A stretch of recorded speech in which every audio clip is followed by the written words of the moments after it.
While during the course of my years in the pastorate is we'll do a sermon, and at the end someone will say, "It's too bad Louis wasn't here today. This, I'm sure he could have got something out of that message." Well, Louis not here today. This message is for you all and for me. Listen up. Last week, some of us went to Nashville to do mission work.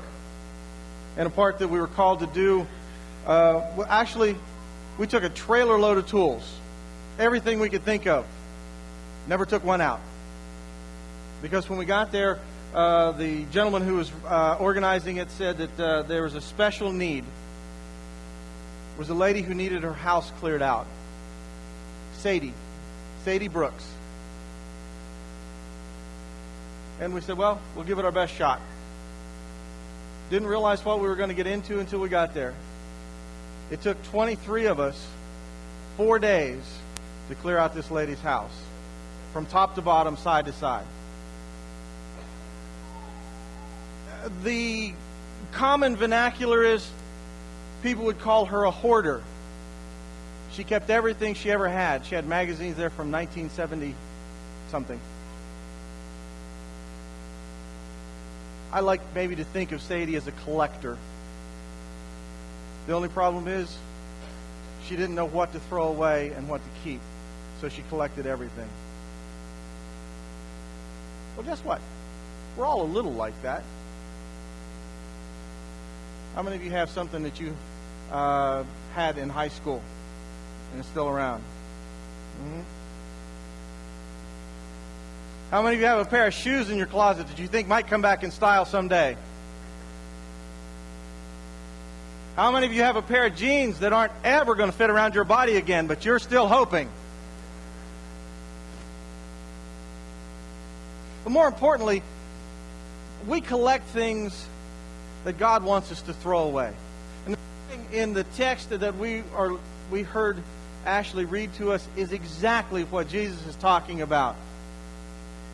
We collect bad feelings, and we want to hold on to them because in some way we think that gives us strength. We can learn a valuable lesson if we all stop collecting the stuff that's going to get in the way. Sadie was a beautiful lady and had a wonderful house. But you couldn't tell because you couldn't see it. She became consumed by what she thought she couldn't throw away. Jesus this morning is talking about the fact that if we're not careful, we can be consumed by what we don't throw away.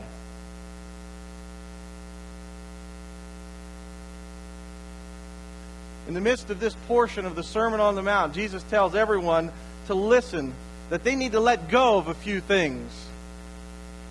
They need to stop living by the old ways, an eye for an eye, and a tooth for a tooth. Then he gives a rather unusual instruction. If someone were to slap you on the right cheek, interesting why he says the right cheek. It's very specific. He's not just saying, well, he's not just picking a cheek at random. Because in order for someone to slap you on the right cheek, now, understand, in the Middle East, there are no left-handed people. Because left hand is considered to be the unclean hand. So you didn't do anything with your left hand in public. The right hand was the hand that you made deals with, that everything took place. So think for a moment. If someone is striking you on your right cheek, it means that they're using the back of their hand, which was total dishonor. In other words, I don't even feel that you're worthy of the front of my hand, but only the back of my hand. So when Jesus says to the crowd, he's not saying take it all the way. What he's saying is demand that that person treats you with the respect that you deserve.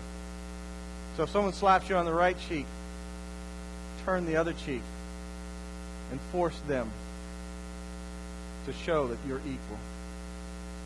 Interesting thought. And Jesus didn't say beat them up. He said, let them show you that they respect you by demanding that. Likewise, he says, then, if someone asks you to go a mile, go 2. Well, if we're not paying attention, that's just kind of, well, okay, I'll walk 2 miles with you. No. In the day of Christ, in the Roman law, it was lawful for a Roman soldier to demand a citizen of that nation carry my stuff for a mile. And you had to do it. It was the law. And Jesus says, don't go 1 mile, go 2. Show them that you are more than they think you are.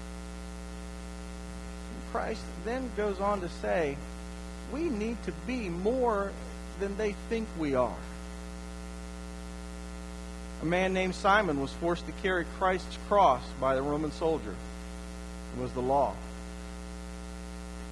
He certainly didn't want to do it, but he did it anyway. In Exodus, we see 21st chapter, 24 and 25. An eye for an eye, a tooth for a tooth, hand for hand, foot for foot, burn for burn, wound for wound, bruise for bruise. This became known as the law of retaliation. Now, it sounds cruel to us, doesn't it? But the reason the law was written was because before this law, there was only one punishment: death. And so the Mosaic law keepers decided, well, that seems kind of harsh for stealing a loaf of bread, so maybe we should make the punishment fit the crime. And so they came up with the retaliation law, or an eye for an eye. Now we come to Christ, who says this principle has to stop. Because the principle of an eye for an eye is a never-ending circle. Because if we go around poking out eyes every time somebody does something, pretty soon we're going to be blind. And if we go requiring a tooth for a tooth, pretty soon we're all going to be gumming our food. Christ says there's better than retaliation philosophy. There's forgiveness. There's grace. There's the example that God has set for us. But the guy's a jerk and he deserves it. Come on. How many times? Every movie ever written practically has that setup. They have a villain and they have a hero. And the whole movie is to try and get you to hate the hero so much in the end, when they do away with him, that we'll cheer. And they get us to love the hero so much because when he comes out on top, we'll cheer. Well, this ain't no movie. The fact of the matter is, God says you got to live above those kind of morals, or we're all doomed. You ever heard the law say, love your neighbor and hate your enemies? But I say, love your enemies. Pray for those who persecute you in the way.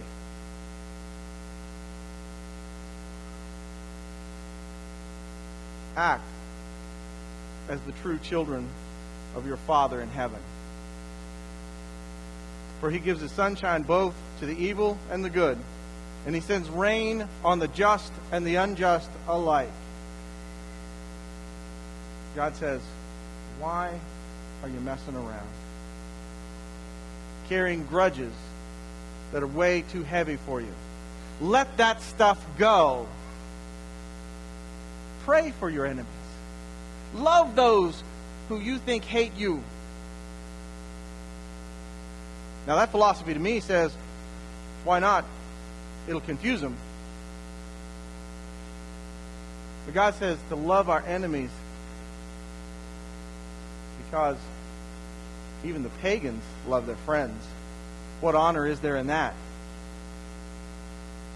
Love those who harass you. Love those who persecute you. Love those who you don't necessarily think are too lovable, because God calls us to do so. In the 19th century, the novelist Leo Tolstoy.